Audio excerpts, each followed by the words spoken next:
Hello, welcome to part 2 of the Buzzard Way. So we've just done just a mile from Hafodyrynys up quite a lot of ascent, about 400 or 500 feet of ascent to get to this point along a nice peaceful country lane. And it's very peaceful because it terminates here, so there's no through road, just a couple of farms on the way up. So we are not sure how far we're going to go today. Just going to see how many miles I can get in a few hours, and this next part is a little bit changeable.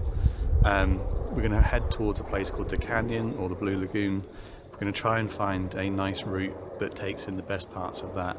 Then we're going to head to a really ancient church as well. So this next leg should be pretty decent in terms of walking. Once we get through this next sort of section, there should be quite a nice long, fairly steady ridgeway walk, and then the walk turns harder as you crisscross up and down the heads of the valleys.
See a long way into the distance now.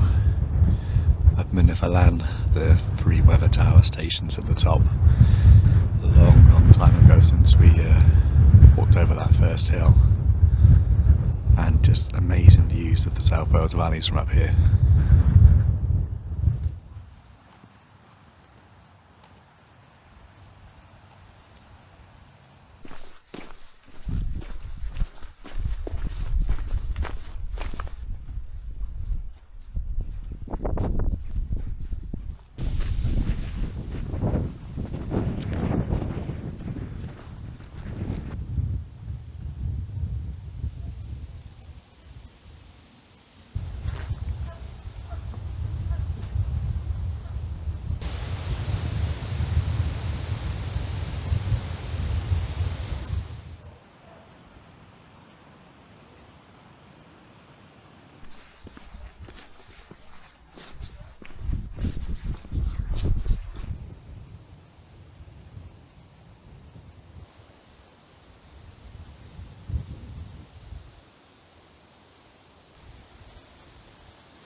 You can do something on a chip, but it usually so rude all of it.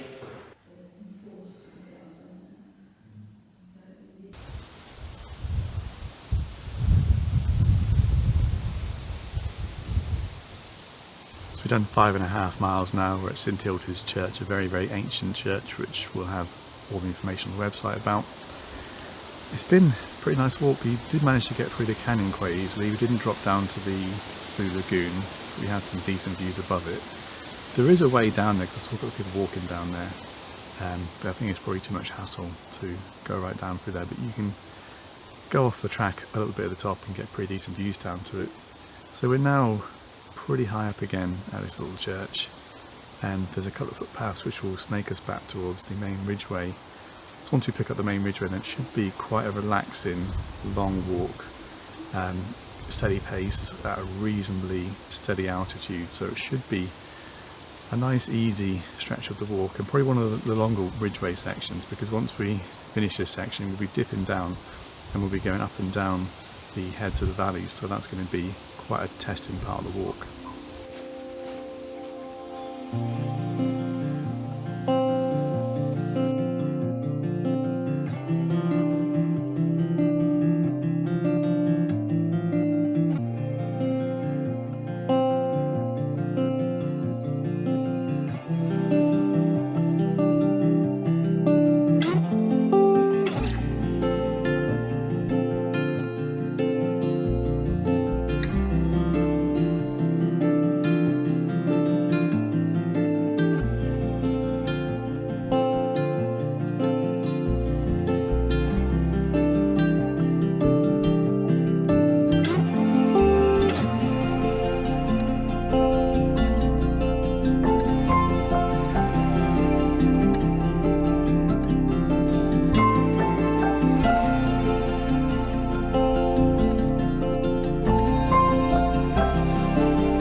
So it's behind me now where we're going to be carrying on with the walk.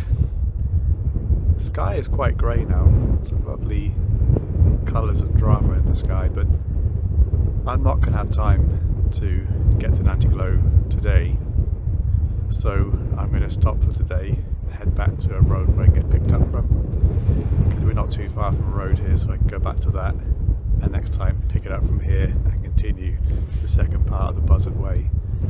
Hopefully we'll get that done in the next few weeks.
starting to get a real sense of how far we've come now and how far we've still got to go. So in the very distance you can see actually England just in the mist, and you can make out Mynyddig Macen, which is one of the final hills. You can make out Mynyddig Vale, the first hill, and we're going to sweep right the way around here, right the way around this part of the South Wales valleys, keeping Corndy, Pennevan, Cribin in our sights for most of the day. Well, we've done almost 3 miles since the trig point now, and it's been a really good gentle walk so far. Path's been really good, views have been amazing in every direction, so I can see the sea still south of me, north to Pennevan, Cribin, Corndy, the central Brecon Beacons mountains, and it's just a lovely, remote and peaceful ridge. I've seen one person, I've seen a trail runner who weirdly I know from work. I don't think he recognised me though. But apart from that, not seen a soul on this glorious late September day.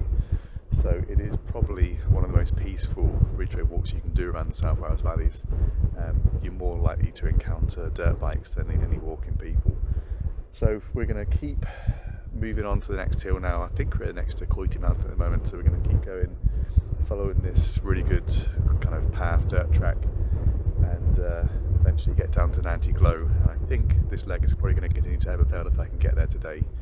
But yeah, what an absolutely glorious day for it. So you will see, obviously, we have picked this up on another day, and it's a couple of weeks later since I last did this first part, and I've picked an absolutely stunning day for it.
Really situate us on this walk. Miles and miles and miles and miles south of us is Mynyddig Macen, and you can see Tumbalum, Coity Mountain, another place we've walked up. In front of us there, that lump is Mynyddig James. We're not going to do that one, we're going to skirt around there. So bringing it round, we can further locate us in the heads of the valleys. So over there, that is the Blorange, Skirrid Far, the Sugarloaf, and then that is the Black Mountains. You can see the very highest point in the Black Mountains, and then Mynyddig Troid, that almost a mountain at 609 metres, is like 0.6 metres short of being a mountain, and then the Clan Gallader Moors, Carn Peak are in the central Brecon Beacons, so obviously Pennevan, Corndy, Cribin, and then Hafodyrynys, the most southerly mountain in the Brecon Beacons range. Swinging round then is the heads of the valley. So we're at the heads of the valley now. So basically we're going to head over to there, and that's Mynyddig Carn y Cefn, 550 metres. So we're going to go right down into the valley, up onto there, then right down to the next valley, then up again to Ebbw Vale, right down and up again to Mynyddig Bedwellty. So we're going to crisscross the heads of the valley, so it's going to be a tougher part of the walk. Sometimes on a walk you just kind of step onto a bit of a hill and the views open up and it's just breathtaking, and this is one of those times. So as we got to the crest of this hill, it suddenly opened up to all of the hills I've just talked about, all of the mountain ranges, and as it's quite a clear day and it's been a lot of rain recently, that's taken a lot of the haze out of the air, just see miles and miles and miles across the border into England. It's just absolutely spectacular. So this is a very quiet ridgeway walk. It's a very easy ridgeway walk because the paths are really good. I haven't summited any of the hills along the way because this is a very thick bracken. There's no real summit markers or anything like that. And the last time I did this, when I ticked off all these hills, it absolutely chucked it down. I didn't have waterproofs, trousers or anything, so I was soaking wet and miserable most of the way. So it's really good to come back on a glorious day because these are some of the best views I've had all year. Sometimes a hill, a ridgeway, puts you into a location where you're surrounded by all these places. So Blorin today, probably extremely busy, Skirrin's extremely busy, Sugarloaf's extremely busy, people will be up in the Black Mountains, people will be up in the Central Brecon Beacons, but here you've got the views of all of them, but you've got complete, utter solitude. So we're going to carry on now to a hill I can't remember the name of, but I'll put up on the screen when we get there, and that's going to swing us back round. Then we're going to dip down into the valley and start ascending Mynyddig Carn y Cefn. So the walk is going to start to get tougher once we basically hit the bottom of the valley.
So we're about 16 miles into the second part of this walk now.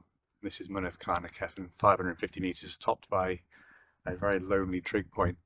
The views from up here are absolutely amazing. Got the central Brecon Beacons over there, Black Mountains behind us, Sugarloaf, Skirrid. You can see where we've walked today, so you can see all the way from where we started to Coity Mountain, Gwastad, Mulfran, all the way around, and we can see the Ebbw Vale, the next hill we're walking, and we can see Mynwent Bydwellty beyond there as well. So another hill on the heads of the valley. Just a very, very peaceful walk. I've seen like a couple of people the whole time. Seen a few dirt bikers, but apart from that, incredibly peaceful up here. And still a clear day. I can still see the sea in the distance. I can still see Mynwent Vale, the first hill we did, and I can still see Mynwent Macen, one of the last hills we're going to do. So yeah, these valley hills, you just have a real sense of where you are in South Wales every single time you walk one. Just a spectacular hill. It's a shame it's a bit rough for wild camping really, but I think you could just about get a tent down in a couple of spots. So definitely a great place to wild camp. The views are amazing. You wouldn't get disturbed up here. But yeah, we're going to drop down now to Ebbw Vale. So that's going to be, I think, the end of part 2, because that should take us to about 19 miles by the time we get right down there. So that's a nice number for a day walk.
So we're in the bottom of the valley now at Ebbw Vale.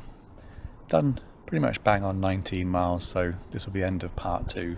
So I'm sat on a very rare bench, not been any bench on this walk so far, looking towards the Ebbw Vale, 504 metres. So it's going to be quite a big climb at the start of the next leg. So hopefully you'll pick up that next leg with me. But this leg has been surprising really. That last section in particular was just really, really impressive. So the views of the Black Mountains, Central Beacons, Sugarloaf, just really, really spectacular. So it's been a really varied leg with some countryside walking, the canyon, the Blue Lagoon, and then some really long ridgeways with some really spectacular views and some quite high hills as well. So hopefully it's been a good leg and you're intrigued enough to watch the next one and the rest of the Buzzard Way. So hopefully I will see you in the next one.